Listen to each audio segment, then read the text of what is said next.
Hello trade boosters. This is another strategy on the parabolic SAR indicator and our EMA. Now this strategy, unlike the others, it's also very simple.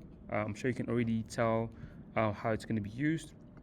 So whenever price is below our EMA, we want to look for sells as such, and whenever price is above our EMA, we want to look for buys. All right, and how we confirm our buys or sells is when our parabolic SAR pops up. All right, let's say for example we have a very nice prices below our EMA right here, and our parabolic SAR pops up right here. That was a sell signal.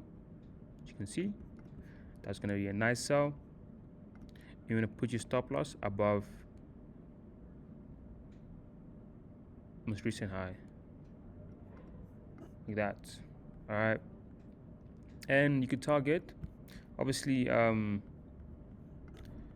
can be a little bit ambitious and target the entire move, but I would recommend to target the most recent low, which is that one over there. So again, we have more opportunities. As you can see, our parabolic SAR pops up right here. Beautiful, giving us a nice signal. And the good thing about the parabolic SAR is that it does not repaint, so that was a nice signal there. It's going to be a nice sell. Beautiful sell. And we have some more right here. As long as it's a downtrend,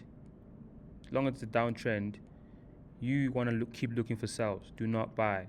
All right, that was a nice sell there. That was a nice sell as well. That was a nice sell.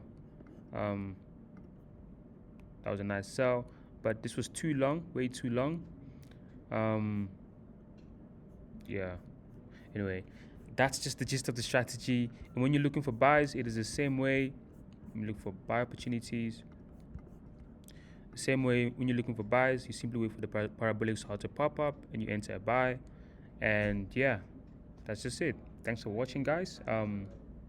Hope you enjoyed. See you in the next one.